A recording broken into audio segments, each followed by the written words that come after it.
नारद मुनि को बदन छिपायो, किन्न कपि को स्वरूपा, शिशुपाल की भुजा उपारे, आपको भयो हरे झूठा। पार्वती को बांझ न कहिए, ईश्वर न कहिए भिखारी, कहीं कबीर कर्ता की बातें, कर्म की बात निनारे। कितना सुंदर सदगुरु कबीर साहब चिंतन करते हैं, कर्म पर जोर देते हैं कि हे मनुष्य, तुम दिन भर में रात भर में जो भी कार्यक्रम करते हो, वह कार्यक्रम के प्रति सोचो कि हमसे बुरा ना हो जाए, और जब भी मैं करूं तो अच्छा ही करूं, क्योंकि यदि मैं बुरा कर बैठता हूं तो वह मुझे ही भोगना पड़ेगा। यदि मैं अच्छा करता हूं तो हमारा भीतर प्रसन्न रहता है, और हमारे अंदर में जो बैठे हुए परमात्मा है वह परमात्मा आनंद का महसूस करता है। परमात्मा बाहर नहीं है, परमात्मा का कहीं घर नहीं है, परमात्मा का कहीं जगह नहीं है। परमात्मा का यदि कहीं जगह है तो वह जगह है यह शरीर, उसमें जो बैठा हुआ आत्मा है वही परमात्मा है। इसका ज्ञान होना चाहिए ना, इनका बोध होना चाहिए ना।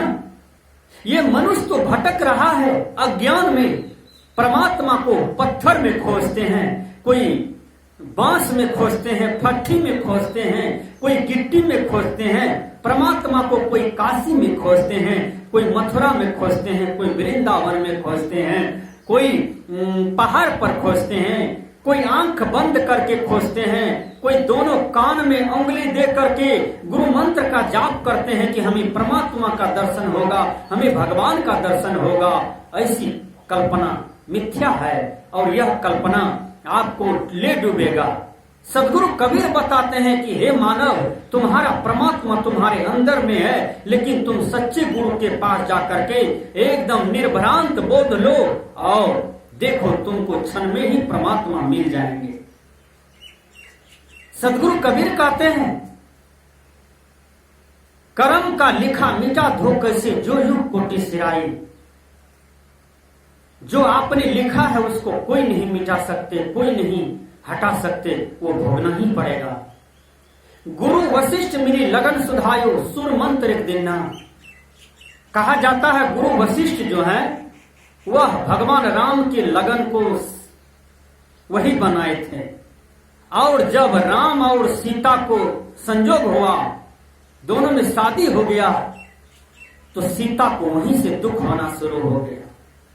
सीता के जीवन में इतनी दुख आया, इतना दुख आया कि सीता तो सारे दुख को रो रो करके सह ली।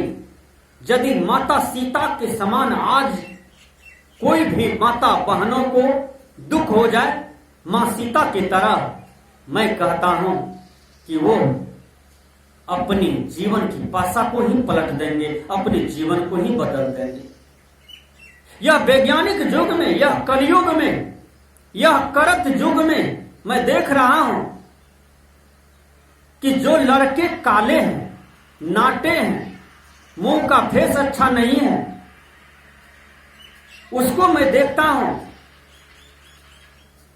कि आज के ये कलयुग वाली जो लड़की है, जो बाल को सजाती है, आंख को सजाती है, नाक को सजाती है, अपने हार चांद को सजाती है, और वो उसका जब शादी हो जाता है वह कुरूप लड़का से, जो शरीर का कुरूप है, तो वह बाबूजी को फोन करते हैं, बाबूजी ये लड़का मुझे पसंद नहीं है, मैं दूसरी शादी करूंगी।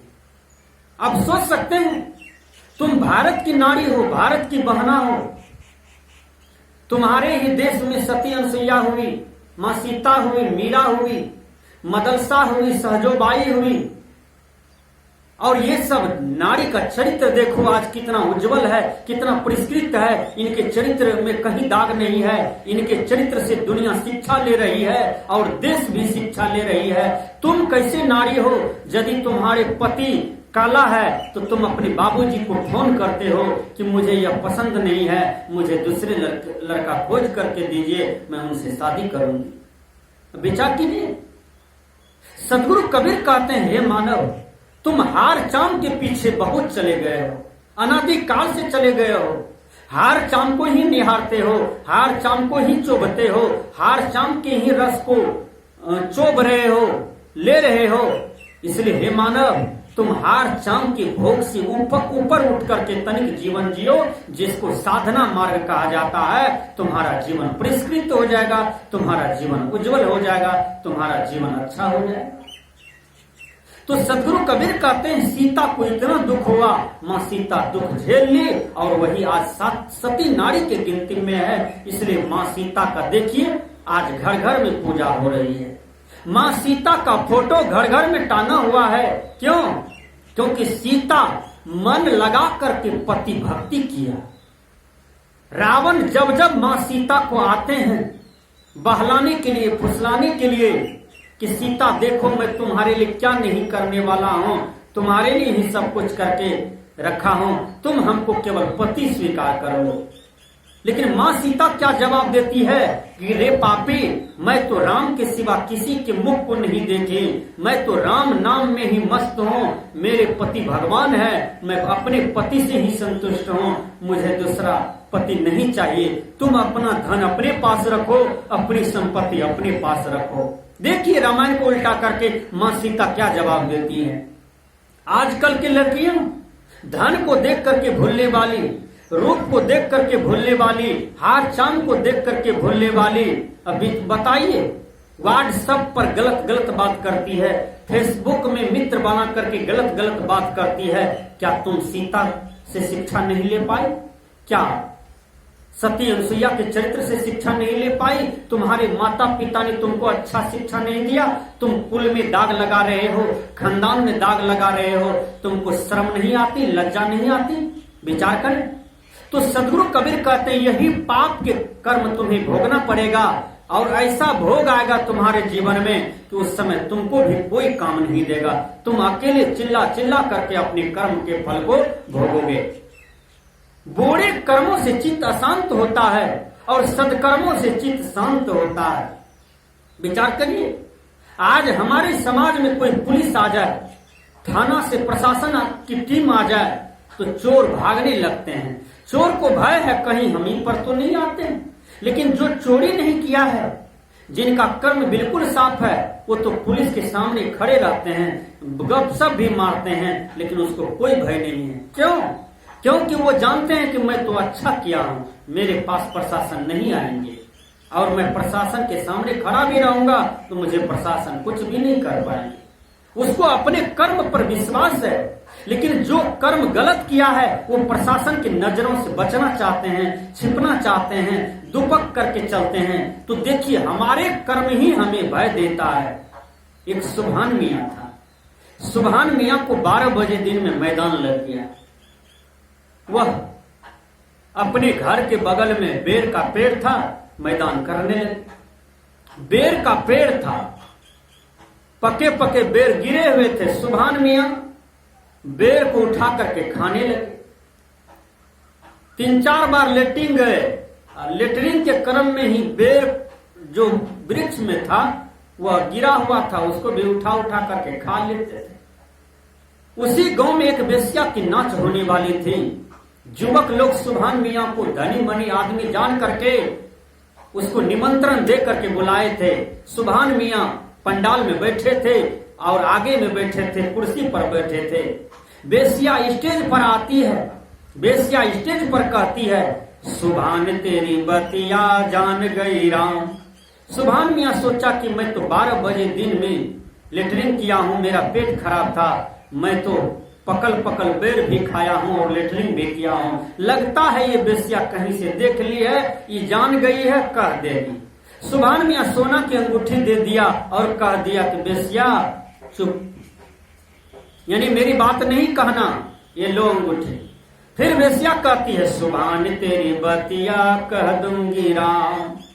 सुभान मियाँ 2500 रुपया वाला साल ओढ़े हुए थे, ठंडी का महीना था, वो साल वेश्या को दे दिया। फिर कहते हैं, नहीं कहो मेरी बात, चुप। फिर तीसरी कड़ी में वेश्या कहती है, सुभान तेरी बतिया कह रही हूं राम। मियाँ जी सोचे कि बात नहीं मानेगी, जब सोना दे दिए, 2500 रुपया का साल दे दिए, फिर कहती है, कह रही हूं राम, कह दूंगी राम। सुभान मियाँ बेस्या की हाथ से माइक छीन लेते हैं और कहते हैं कि कह दूंगी राम, कह रही हूँ राम। तुम क्या कह दोगे? तुम यही न कहोगे कि सुभान मियाँ 12 बजे दिन में लेटिंग कर रहे थे और पकल पकल बेर खा रहे थे। देखिए, अपने ही कर्म सुभान मियाँ 10 आदमी के सामने में, समाज के सामने में उगल देते हैं। बेस्या कहती है, हे महाशय, मैं नहीं जानता कि यहाँ कोई सुभान मियाँ है, और वो 12 बजे दिन में टट्टी कर रहा था और बेर भी खा रहा था। सुभान का अर्थ गॉड होता है, भगवान होता है, खुदा होता है, परमात्मा होता है। मैं बेस्या हूं तो इसलिए किया, लेकिन फिर भी भगवान को याद करती हूँ। पहले भगवान का नाम लेती हूँ, उसके बाद मैं कोई कार्यक्रम करती हूँ। तो बुरे कर्मों से चित्त शांत होता है। बुरे कर्म को हम कितनों झांप करके रखेंगे, वह झांपा हुआ नहीं जाएगा। कितनों ढक करके रखेंगे, वह ढका हुआ नहीं जाएगा। दुनिया की कोई भी व्यक्ति हो, यदि बुराई करता है तो वह बुराई एक दिन सबके सामने में प्रकट होकर के रहता है। आप देखिए, कोई किसी का बलात्कार कर देता है, कोई किसी का हत्या कर देता है, मर्डर कर देता है, क्या वह छिपता है? वह 1 साल के बाद हो, 6 महीना की बाद हो कि 3 महीने की बाद हो, वह एक दिन प्रकट ही हो जाता है।